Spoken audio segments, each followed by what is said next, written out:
Arachin. Okay, Gimel base. This is to the law of the ancestral land an element of leniency as well as an element of stringency.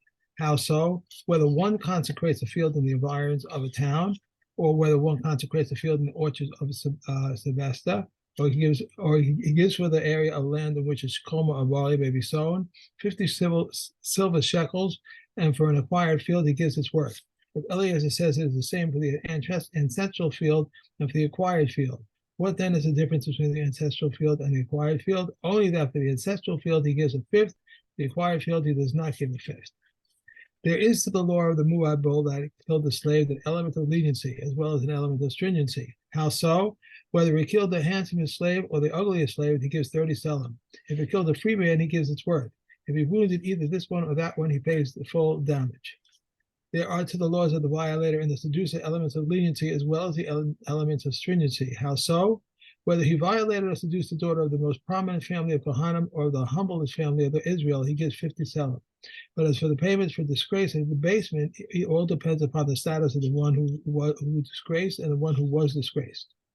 Okay. Okay. Very much like the rapist or seducer.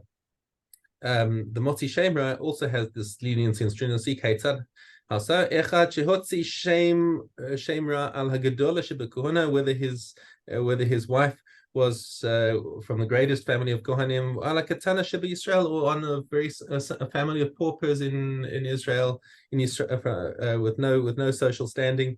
No saying Maya Sela. It doesn't matter what their social standing is. His fine is 100 Sela. This is the one that we learned in the parsha of Ki Setze, where he defames his wife and tries to have her executed and for adultery, and turns out that he doesn't have any basis for it, and then he's fined the 100 shekels, and he's not allowed to divorce her. Unless she wants him to, of course.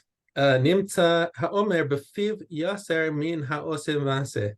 And it turns out that if you compare the case of the Motzi Shemra, whose only maaseh was that he spoke, that he came and defamed her, versus the one who actually raped or seduced a woman, he pays more, pays double. Sheken matzinu, and we see similarly, shelo nechtam gazar din al voseinu b'midbar ela al lashon hara. All of the things that, whatever it was that they did in the midbar that got them into trouble, the worst one was the Maaseh of Meraglim. Shenemar v'inasu osi ze eser pamim v'lo sham ubukoli. And this, so after the sin of the spies, they've been testing, but this one where it involved lashon hara, it comes in. Right. The word ze is extra. And it comes to show that this was the absolute the cherry on top, not the what's the right word for the big one, the major thing that really the cherry on top. The cherry on top. Cherry on top. Okay, fine. Okay. Very daled.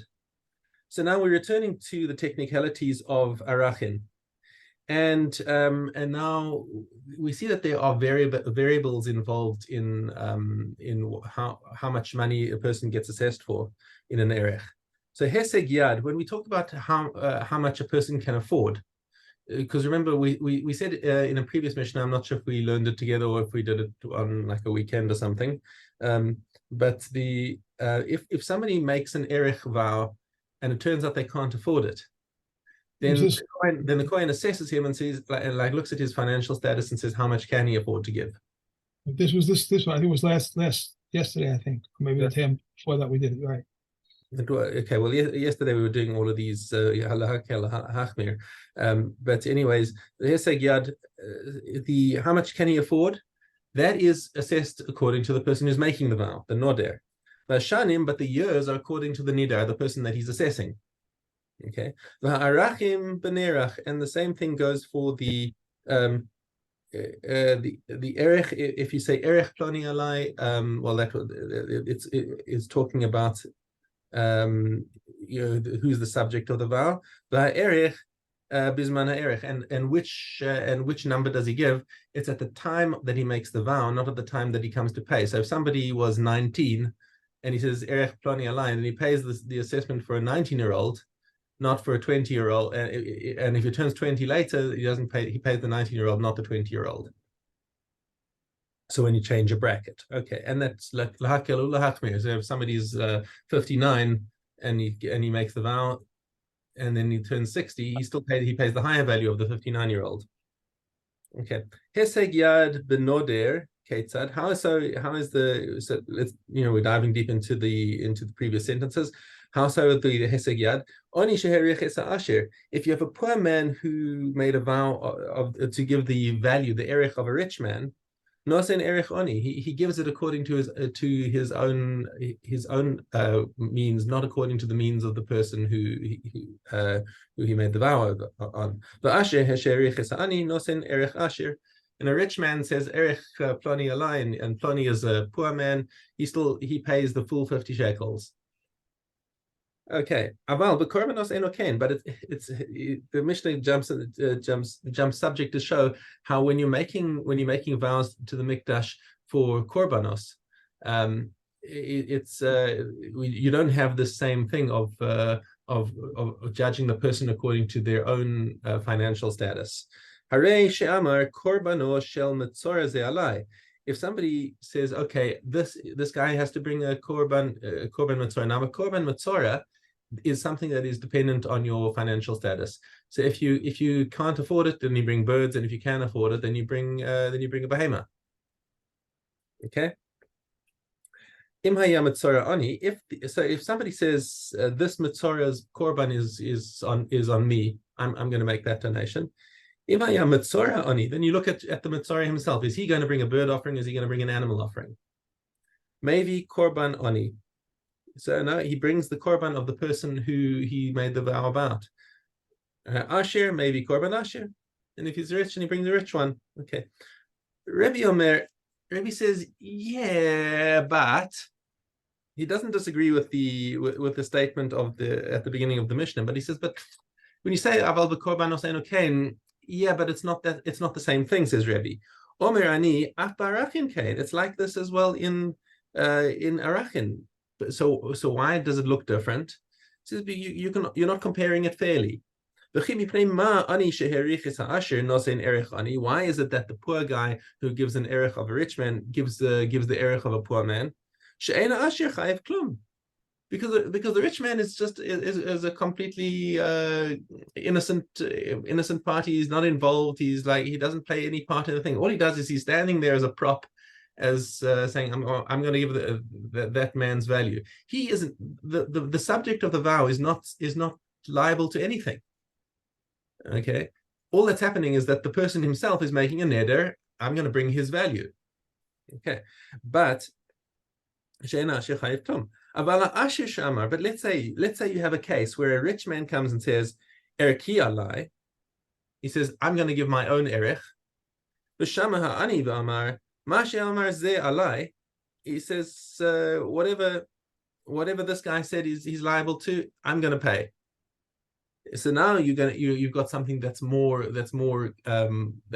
comparable, where the rich man said, I'm going to give my erech, which is 50 shekels, let's say 50 silver shekels, and the ani says what he said, I'll donate as well. Now he's no longer giving an erech vow. He's saying, I'm going to bring give the donation that guy's giving. Okay, nosen erech asher. So he is also going to bring an erech asher, because he didn't say erech plani alai. He said, I'm giving what he's giving. And since he's giving 50, the ani is also obligated himself to bring 50, and he no longer has the out of having himself financially assessed. So if he doesn't have the 50, he has a problem. That's right. So he's going to be in hock to the temple for as long as he hasn't paid it back. Right. Okay. If he was a poor man and he became so just that's the end of Rebbe's statement. He's saying the reason why it looks different is because you're not comparing it fairly. In the case of the Metzora, he's saying, I'm going to bring whatever he's bringing. he's not saying erich of the ani on him. Yeah, and he shows by taking erachin into that same sort of context how if a poor man said he was going to bring the erich of a rich man because the rich man by saying that I'm bringing what he's bringing, then it would also be like a korban. So that's not a fair comparison. Okay, but we learned somewhere the temple doesn't take interest. In other words, if he says I'm going to pay this back, but he has 4 years or 5 years, or and he's paying it back, there's no interest from the temple. No, there's no interest. That's for shalom. That would never. Of course, there would never be interest. No, of course not. Right. Okay. So now a new case, haya ani shir. So what happens if he makes an erech vow as an ani, and then he becomes rich before he needs to pay? Or alternatively, he was an ashir when he made the vow, and then he became poor before he had time to pay. He lost all his money. In either case, invariably, nosein erech asher, he pays the highest value of whether he was what he was able to pay when he made the vow and what he's able to pay when it comes time to pay. Okay, so he has to bring the higher value of the two. Rabbi Yehuda disagrees. He says, "Afilu ani v'he'eshir v'chazar v'he'eni nosein erech ha'asher." He says even if he was poor and he came into a huge amount of money in between and lost it immediately, he still has to give the erech of a rich person. But the Tanakama disagrees and says that no, it's the higher of what was at the beginning and what was at the end, but you don't take into account what was in the middle. Okay. And that's it. Let's do. I am correct though that if the temple did take interest, that would be ribbis then. Of course it would, yes. Right. So they can't do that at all. Right. Okay. No. Okay. We have Chetet. The Bakor receives 2 shares of the father's property, but he does not receive 2 shares of the mother's property. Neither does he receive 2 shares of the improvement, nor what is far to come as far as what is already in his possession. Neither does a woman collect, but Ketubah from these, nor the daughters of this for their sustenances, nor the Yavam. None of them receive from the improvement, nor of what is fit to come from what is already in his possession. These do not revert in Yovel. The share of the Bachor, one who inherits his wife, one who performs Yibum with his brother's wife, and a gift. These are the words of Reb Meir. But the sages say a gift is like a sale. Reb Eliezer says they all revert in Yovel. Rabbi Yochanan ben Broka says one who inherits his wife must return it to the members of the family, and he must deduct from the price they pay. The meiser of animals applies within the land of Israel and outside the land when the temple is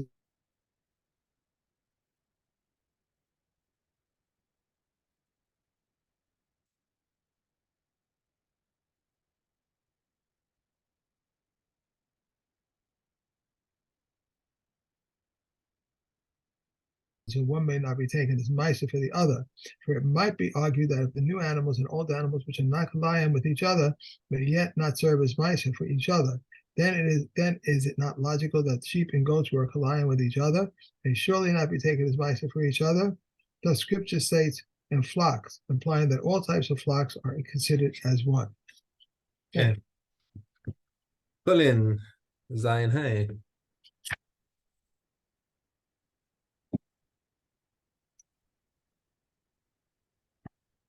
If the sinew of the thigh was cooked with other sinews when he recognizes it, it prohibits only if it imparts a flavor. If not, all are prohibited, but the broth is prohibited only if a flavor was imparted to it. Similarly, a piece of nevela or similarly a piece of non-kosher fish that was cooked with other pieces, when he recognizes them, they prohibit only if they impart a flavor. If not, they are all prohibited, but the broth is prohibited only if a flavor was imparted to it. It applies to a kosher animal, but does not apply to a non-kosher animal. Rabbi Yehuda says also a non-kosher animal, says Rabbi Yehuda, but the sinew of the thigh was prohibited since the sons of Yaakov were no non-Yeshua animals were still permitted to them. They said to him, it is stated at Sinai, but it was written in its place. It is forbidden to cook any meat with milk, except the meat of fish and locusts. Moreover, it is forbidden to bring it up with cheese on the table, except for the meat of fish and locusts. If one vows to abstain from meat, is permitted to eat the meat of fish and locusts. Fowl may be brought up with cheese on the table, but may not be eaten. These are the words of Beis Shammai, but Beis Hillel says it may be neither be brought up or not eaten. Rabbi Yossi says this is one of the lenient rulings of Beis Shammai and the stringent rulings of Beis Hillel. Concerning which table did they say this? Concerning the table upon which he eats, but concerning the table upon which he sets up the food, he may place one next to the other without apprehension. Is this where they get the minhag from, not having cheese and I just said it. Cheese and something else. Cheese and meat on the same table. No, not that. When the no. You've got fish. You're talking about the Sephardi thing about Yeah. Is that where this comes from? No, well, this is specifically where they don't get it from. Oh. All right. The truth is that that most people actually hold that the thing of not having milk and fish together is from a misprint in an old sefer. Really? But nonetheless, the Sephardim, mostly keep it. I think the Kaf HaChaim paskins for them that they have to keep it separate. But it's there's no actual strong basis for it in halacha. I think it comes from a misprint in the Beis Yosef or something like that. Nobody ever corrected it to get rid of it. Okay, all right. I don't know what the full history is of it, but yeah. I have to speak to the editor of that. Yeah.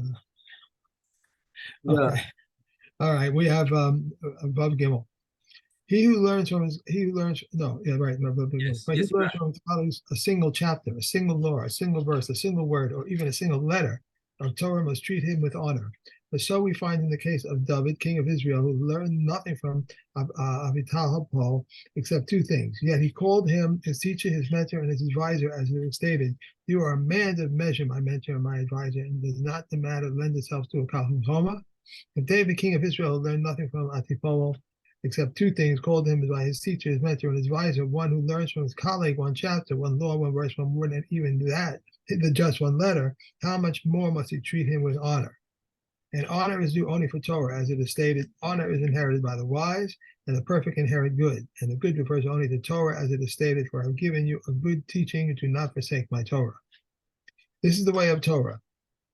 But eat only bread and salt, drink water in small measure, sleep on the ground, and live a life of privation, and you will toil in Torah. And if you do this, you are fortunate, and is well for you. You are fortunate in this world, and well with you in the world to come. Do not seek greatness for yourself, and do not covet honor. Do not do more than your learning, and do not desire the table of kings, for your table is greater than theirs, and your crown is greater than their crown. And your employer can be applied upon to pay you the wage of your labor. Okay. One more. Torah is greater than the priesthood and royalty, for royalty is acquired with 30 attributes, and the priesthood is acquired with 24 attributes, but the Torah acquired with 48 things, and these are they with study, with attentive listening, with articulation, with understanding, with discernment, with dread, and with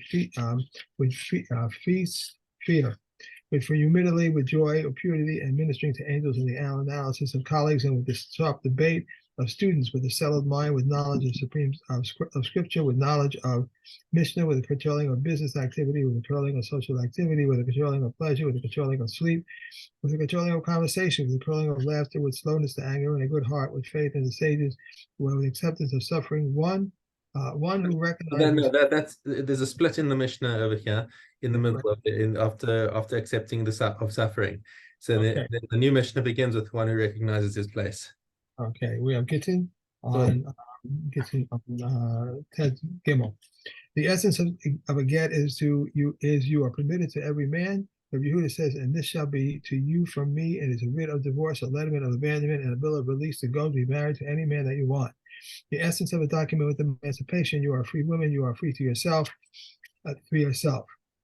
3 getting are void, but if she married, the offspring is legitimate. If he wrote in his handwriting, there are no witnesses on it. If there are witnesses on it, but it has no date, If there has a date, but it has only one witness, these three gittin are void. But if you married, the offspring is legitimate. The other Elazar says, although there are no witnesses on it, but he gave it to her in the presence of witnesses, it is valid and one collection of mortgage properties because witnesses sign on a document only for the sake of the general good. If two men sent identical gittin and they became mixed up, it gives both of them to this one and to both and to this one. Therefore, if he lost one of them, the second is void. If five wrote as a group in a get, so and so is divorcing so and so, and so is divorcing so and so, and the witnesses are below, they're all valid and they shall be given to each one. If the text was written for each one and the witnesses are below, that which the witnesses are read is valid. Okay. We have Shabbos. Yud Tet Aleph. But Eliezer says, if one did not bring an instrument for circumcision before Shabbos, he should bring it on Shabbos exposed, and in times of danger, he should cover it in the presence of witnesses. Furthermore, says Eliezer, we may fell trees in order to make charcoal and to form iron instruments. But your Rekiva stands dated a rule: any work that can be done before Shabbos does not override the Sabbath, and any work that cannot be done before Shabbos does override Shabbos.